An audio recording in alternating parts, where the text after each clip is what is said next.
So here is what a lot of people don't understand. A recession is the best time to grab new customers.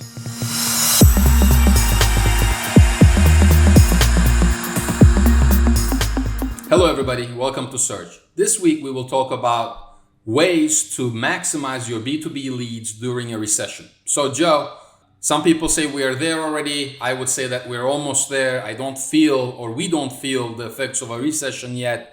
But certainly, I think in a few months or maybe in a few weeks, we're going to start feeling it. I know that a lot of industries like restaurants, retail businesses, department stores are filing for bankruptcy, are already feeling this. Let's talk about the top 3 things that you could do. Let's organize this search session a little bit. So I'm a business. I need leads. I need B2B leads. What is the best or the top 3 ways that I can basically maximize it during a recession? And this is only regarding the recession because you cannot keep doing the same things expecting different returns during a recession. That's why you have to alter your strategy. So top 3, Joe, go. Absolutely, yeah. So you cannot stop paid advertising. You need to continue paid advertising. You need to continuously target a cold audience to try to feed that top funnel and try to bring My sales are down. Are you crazy? Why would I spend money on paid right now? You cannot focus on cost, focus on revenue. One of the biggest issues that we see with a lot of B2B business owners is that they look at marketing as cost, as an expense, rather than looking at it as an investment. So they're so wrapped around how much they're actually dishing out that they're not focusing on the potential revenue, not just for right now, but for that customer lifetime value that they will achieve later on down the road. So I would say that yes, your sales may be down. However, you cannot stop reaching out to new audiences and new demographics to try to increase your top funnel, to try to increase your potential revenue later on down the road.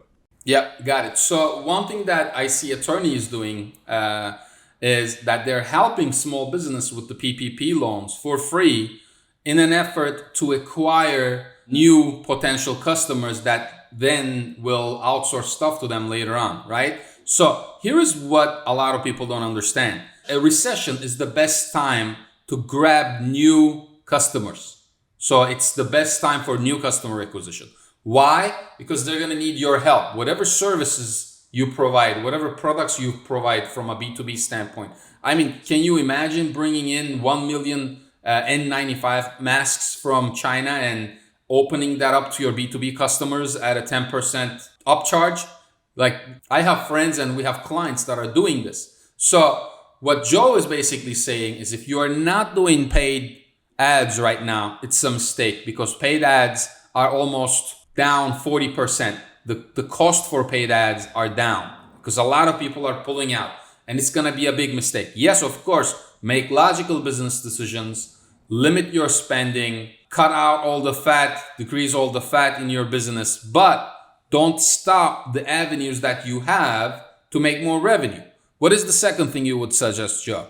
Yeah, so the second thing would be focusing on your lead management and nurturing, right? This is now more important than ever.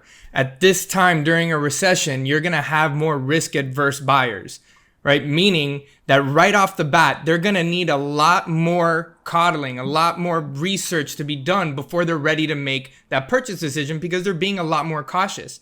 So if you don't have a lead nurture funnel and drip campaigns going out that are going to essentially educate that individual and make them a lot more comfortable proceeding forward, you're going to see that 80 to 90% of your qualified prospects will never turn in to a sales prospect, will never actually turn in to a qualified sales lead unless you have a nurture campaign set up. Yeah. So nurture is a big part of this, but this is the time where you become or your sales team becomes the best salespeople ever. Because my business coach told me this 3 weeks ago. He said, Duran, you're going to need to show an overabundance of proof to convince people to buy from you in the next 6 months. And I completely agree with this. That proof from a B2B standpoint could be any service that you provide. So if I have to sell somebody development work, I better give them my case study that I did with Intel and Pearson, right? Or if I'm going to sell somebody e-commerce marketing, I better show them what I did with Dr. Pepper. So this is where the overabundance of proof comes, and this overabundance of proof will be communicated through your nurture. That nurture has to have multiple touch points. You have to hit them on LinkedIn. You have to like their posts on LinkedIn. You have to retweet them. I know this is crazy, but remember, you are going to do things that nobody else is doing. And that's how you're going to get the sale in a difficult time like this. That's how you're going to acquire the new customer in a difficult time like this. You're going to prove that you're a good marketer, good company, good service, good sales team. And the only way you can do that is with nurture. And email follow-ups are key here, because you might not get to people as they're on the phone right now. People don't really want to get calls. They don't want to get sales calls. I mean, our sales team does sales calls, and some of the prospects that we've been talking for months told us, why are you calling me? Don't you watch the news? Don't you see what's going on? So people are in that mindset right now where if I call somebody, I better send them an email. I better send them a LinkedIn message. And honestly, we do this until they tell us to go away. And you have to do it in the same manner, because if you don't, somebody else that's doing it will get the business. What's number 3, Joe? Number 3 is outreach, right? Individuals may not be looking for your services right now. So you need to try to get in front of their face. You need to try to cold outreach, get them on the phone, whatever you can do, because they might not be looking for your product or services at this time. And one quick thing is potentially also looking at your existing customers, right? How can you provide more value for them and potentially upsell your existing clientele right now?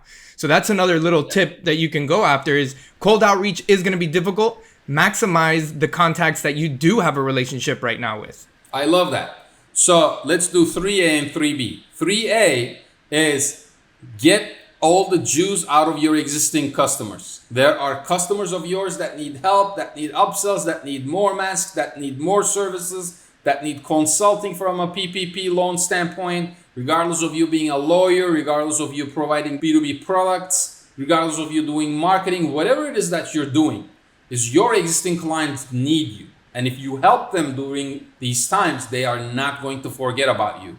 They are going to appreciate it, right? So take care of your existing customers and don't be shy to upsell. Don't be shy to tell them, look, you can buy $100,000 of these, sanitizers and sell it for $150. Don't be shy to do this. Be creative, give them ideas. 3B is outreach. When was the last time you looked online for a potential customer, for a potential B2B customer, and sent them an email or gave them a cold call, right? This is the time to do it. If you don't have outreach processes, you need one, because a lot of people, remember, people watch the news, they freak out, they are scared to go outside. It's a mental thing. You know, people are still looking, but a good percentage of people stopped looking. They stopped searching on Google. They stopped looking for services. Where are you going to get them? You're going to get them on Facebook. Everybody's on social media complaining like crazy. You're going to get them on Twitter. You're going to get them if you can land on their inbox with a good value proposition, not a copy-paste message. Hey, my name is John. I sell N95 masks. Do you want to buy 100,000?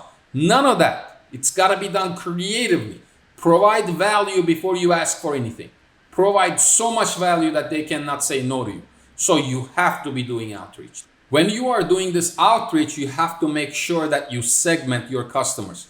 Who are top of the funnel, who are middle of the funnel, who are bottom of the funnel. Top of the funnel is somebody who saw an ad of yours or watched some video. Middle of the funnel are people who watched more than 30 seconds, 40 seconds of your video and went to your page 3 times. And bottom of the funnel is somebody who opted in for your newsletter, who went to your site and looked at 10 different pages, who engaged with your brand.